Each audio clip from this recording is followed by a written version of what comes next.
Yes, hello and welcome to another DVD review. Like promised, the sequel to The Hills of Ice, which is simply called The Hills of Ice 2. And this really nice DVD. Like always, I'm going to do a DVD review and then I'm going into the movie.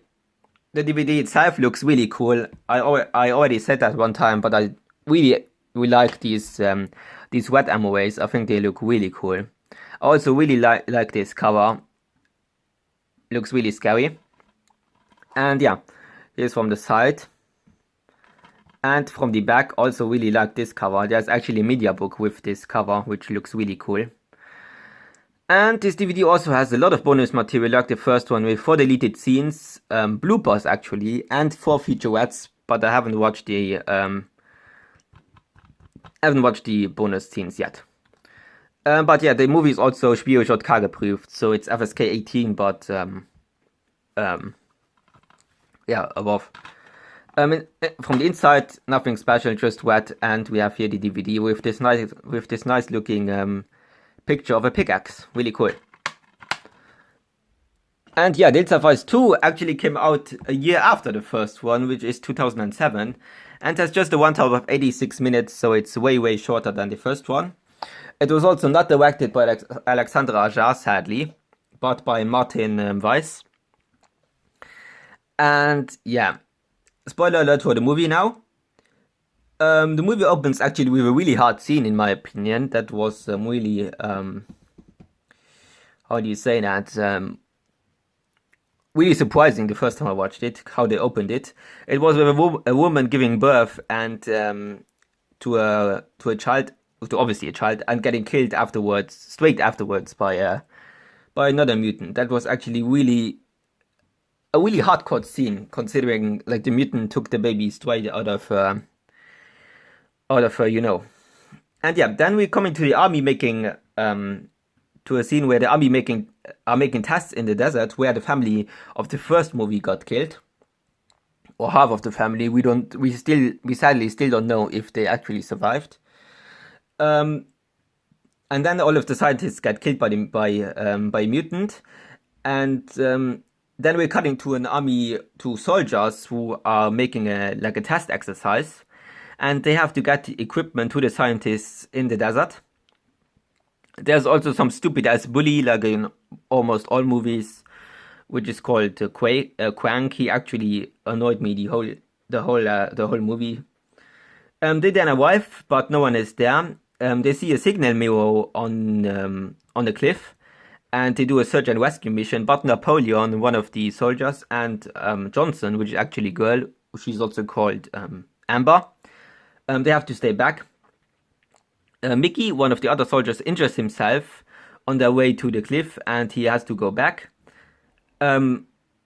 Napoleon, who stayed back, goes to the toilet, and it turns out that someone is under the toilet, and that's actually a scientist who was still alive, but he's as good as that.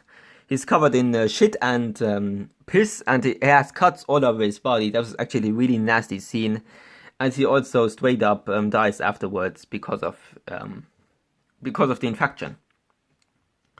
And yeah, turns out someone could burn their car and also took their weapons.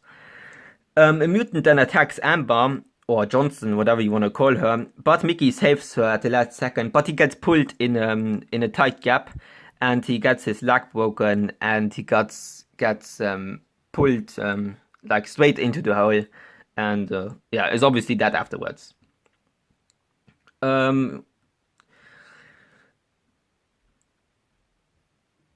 They also find like the others find the dead scientists on the top of the cliff, and the mutant attacks Splitter, or Splitter, I think it's Splitter, who is also one of the soldiers, and he accidentally shoots the sergeant,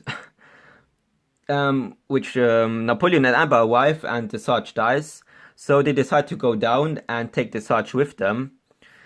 So Splitter takes the sergeant, and they let him down with a rope, but he fell to his death, and it turns out that the rope got cut. It also turns out that the mutants took their rope, so they can't get down anymore. They then find the colonel, who was earlier in the movie, who we thought got killed by a mutant, but he turns out he's still alive, but he's badly injured. Yeah, they find him, and it turns out that he knew about all of this, and he actually went there to probably kill them, and he then at the end kills himself.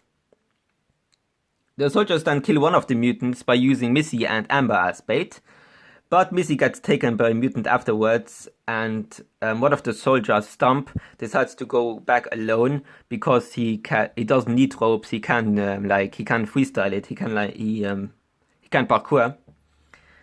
And the other then go inside the mines, and but Stump gets killed by one of the mutants. Napoleon and Amber get separated, and a mutant. We cut to a scene where a mutant which violates Missy, but his dad, who was probably the biggest mutant, arrives and actually rapes her. A mutant that attacks Amber, but Napoleon manages to kill him and smashes his head.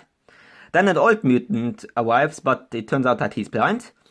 And Amber and Napoleon fell down in a room where there's another mutant, but he's like a kind one, just like Ruby in the first one, and he wants to help them.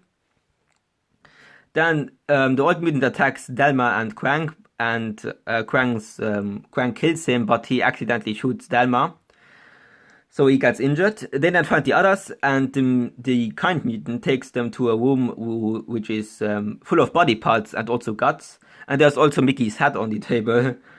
Delma then dies because it turns out that he got shot twice, and one in the stomach, so he bled to death.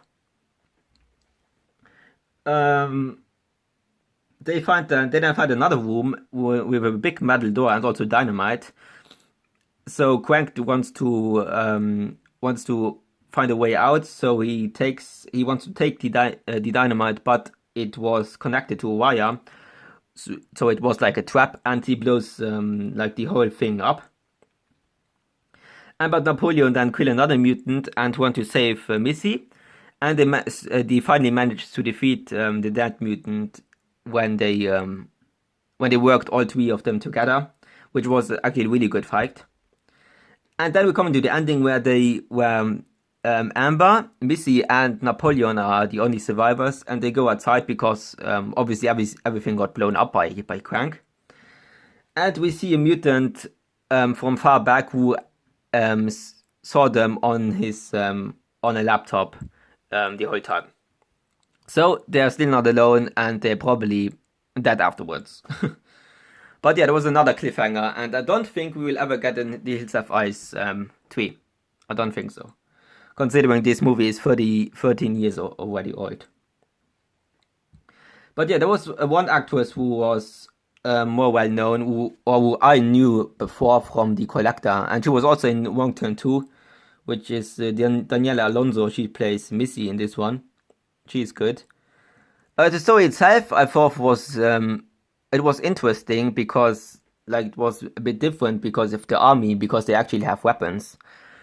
So I thought that was decent. But there were some more stupid parts, for example, or lazy writing, like for Missy going alone to pee and then getting kidnapped. That was, I don't know, it's pretty dumb considering she's in the army. She would know that she shouldn't go alone, considering these mutants out there.